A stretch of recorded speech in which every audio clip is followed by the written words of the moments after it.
Hello everyone, I am doctor आकृति शुक्ला धूलीपाला और आज का जो हमारा वीडियो है ये है रिकरेंट यूटीआई पे। Recurrent UTI means recurrent urinary tract infection. So ये क्या होता है? रिकरेंट यूरिन ट्रैक्ट इन्फेक्शन या लॉन्ग टर्म या क्रोनिक यूटीआई हम कहते हैं जब किसी मरीज को यूरिन का इन्फेक्शन 6 मंथ के इंटरवल में 2 या उससे ज़्यादा बार या 1 ईयर के इंटरवल में 3 या 3 से ज़्यादा बार हो गया हो। रिकरेंट यूटीआई जो होता है ये हमारी किडनी को डैमेज कर सकता है और बहुत प्रॉब्लमेटिक होता है क्योंकि हम बार बार उन्हीं सिम्टम्स से गुजरते हैं। जैसे ये सारे जो सिम्टम्स हम ऑलरेडी एक वीडियो पे डिस्कस कर चुके हैं। ये सिम्टम्स क्या हैं? जैसे कि यूरिन पास करने के टाइम पे बर्निंग होना, पेन होना, बार बार यूरिन का लगना, उसके अलावा आपको लोअर टमी पे पेन होना, हमारे यूरिन में ब्लड आना या यूरिन का हैज़ी हो जाना, इसके अलावा फीवर का आना, ये सब सिम्टम्स जो होते हैं वो रिकरेंट यूटीआई में भी आपको दिखते हैं। रिकरेंट यूटीआई होने के कारण किसी को किडनी में स्टोन होने का या किडनी के कम्प्लीटली डैमेज होने का भी खतरा होता है। सो चलो आज डिस्कस करते हैं क्या रीज़न है किसी को बार बार यूटीआई हो रहा है। सो रिकरेंट यूटीआई के जो कॉजेज़ हैं इससे हम बोल सकते हैं कि जैसे कि किसी की इम्यूनिटी कम हो गई हो या हमारी बॉडी किसी इन्फेक्शन के लिए बहुत ज़्यादा वल्नरेबल हो जाती है। सो इम्यूनिटी कम होने का कारण क्या हो सकता है? जैसे कि डायबिटीज़ में हमारी यूरिन में शुगर की मात्रा बढ़ जाती है जिससे कोई भी बैक्टीरिया बहुत ईजिली ग्रो कर जाता है। इसलिए डायबिटिक पेशेंट जो होते हैं उसमें रिकरेंट यूटीआई की चांसेस ज़्यादा होते हैं। उसके बाद हम बात करें तो एनीमिया एनीमिया हमारी बॉडी की इम्यूनिटी को कम कर देता है जिससे कि हम कोई भी इन्फेक्शन ईजिली कैच कर सकते हैं। हमारी कोई हैबिट, डेली हैबिट जो होती है वो भी एक रीज़न होती है। हमारे को कोई हमें कोई भी इन्फेक्शन जल्दी से कैच हो सकता है।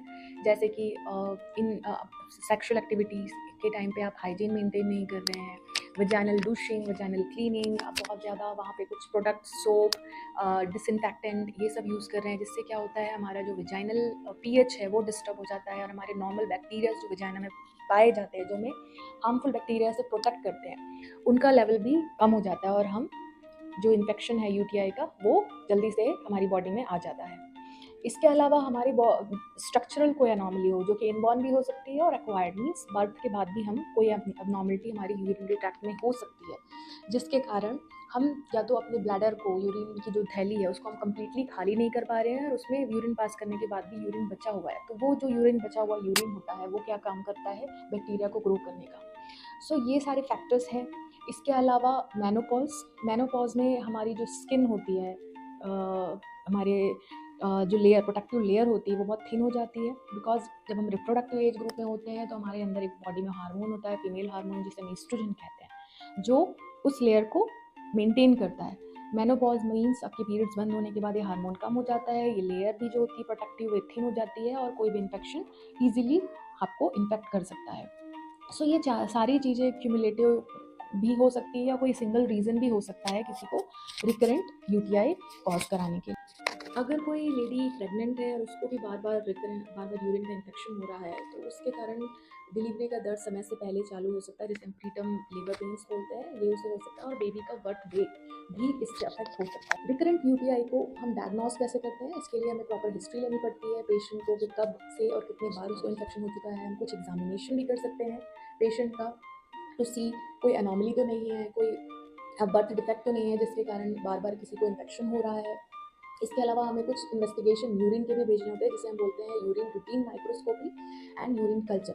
यूरिन रूटीन माइक्रोस्कोपी में हम कंफर्म करते हैं, चेक करके कि बैक्टीरियाज हैं या नहीं या पस सेल्स हैं या नहीं यूरिन में, और अगर ये पॉजिटिव है तो हम कल्चर सेंड करते हैं। कल्चर में हम वो जो बैक्टीरिया है जो यूरिन जिससे यूरिन का इन्फेक्शन हुआ है उसको ग्रो करके देखा जाता है और ये भी चेक करते हैं कि वो कौन सी एंटीबायोटिक के लिए सेंसिटिव है और वो एंटीबायोटिक फिर हम पेशेंट को एडवाइस करते हैं। सो ये इन्वेस्टिगेशन हमें, इसके अलावा हमें भी कुछ और इन्वेस्टिगेशन जो करनी होती है रिकरेंट यूटीआई वालों को, वो है एक अल्ट्रासोनोग्राफी या हम उसको अल्ट्रासाउंड भी बोलते हैं। इसमें हम यूजुअली चेक करते हैं कि बिकॉज ऑफ रिकरेंट यूटीआई मरीज की किडनी में कोई स्टोन तो नहीं है। ये एक बहुत इंपॉर्टेंट चीज़ है चेक करना। इसके अलावा जो रूटीन टेस्ट हैं जैसे कि ब्लड में अनीमिया के लिए चेक कर लेना, डायबिटीज़ के लिए ब्लड शुगर चेक कर लेना, ये भी आपको एक डॉक्टर एडवाइस कर सकती है।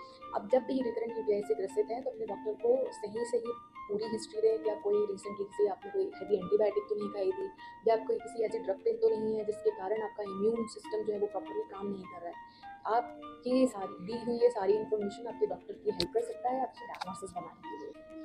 सो how to treat recurrent UTI?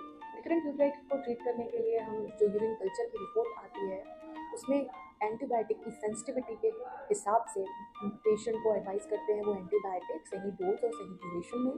सो अगर आपको कोई डॉक्टर एडवाइस करता है एंटीबायोटिक फॉर लाइक 7 डेज और 10 days even for 1 month, please complete the course. अगर आप कोर्स बीच में छोड़ देते हैं तो वो जो बैक्टीरिया हैं जो आपकी यूरिन में है वो कम्प्लीटली ख़त्म नहीं होते, कुछ बैक्टीरिया रह जाते हैं एंड 1 या 2 मंथ्स के बाद वो फिर से आपको सिम्टम्स कॉज करते हैं। तो इसलिए एंटीबायोटिक का कोर्स कंप्लीट करना बहुत ज़रूरी है। मेनोपॉजल पेशेंट को हम एक क्रीम देते हैं जो कि एस्ट्रोजन क्रीम होती है। एस्ट्रोजन जो हार्मोन होता है वो हमारी प्रोटेक्टिव लेयर जो होती है जिससे जो हमें इन्फेक्शन से बचाती है उसकी थिकनेस को धीरे धीरे बढ़ाती है। ये भी आपको अपने डॉक्टर के बताए हुए गाइडेंस के हिसाब से लेना है, ना इसको कम यूज़ करें और ना ही इसको बताए हुए इंटरवल से ज़्यादा यूज़ करें।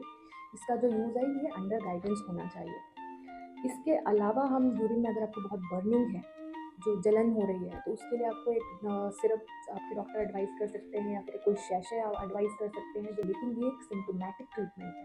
कंप्लीट ट्रीटमेंट करने के लिए जो रूट कॉज को ट्रीट करने के लिए हमें एंटीबायोटिक लेना बहुत ज़रूरी है। इसके अलावा आपको कुछ अपने लाइफस्टाइल में चेंजेस करने हैं, जैसे बहुत पानी पीना है, टॉयलेट हाइजीन मेंटेन करना है। अगर आप कुछ ऐसे सेक्सुअल प्रैक्टिस कर रहे हैं जिसमें आपको डाउट है, please discuss with your doctor. Sexual activity के टाइम पे भी आपको हाइजीन मेंटेन करना है। सेक्स करने के बाद अगर आप पॉसिबल हो तो इमीडिएटली आपको यूरिन पास करना है, जिससे अगर कोई इन्फेक्शन आप तक आया भी हो तो वो फ्लश आउट हो जाएगा। सो ये सारी चीज़ें आपको प्रोटेक्ट करेंगी आपको रिकरेंट यूटीआई से। If you have any other doubt regarding आपको यूटीआई से रिलेटेड और भी कुछ सवाल है तो आप कमेंट बॉक्स पे कोई मैसेज छोड़ सकते हैं। So that is all about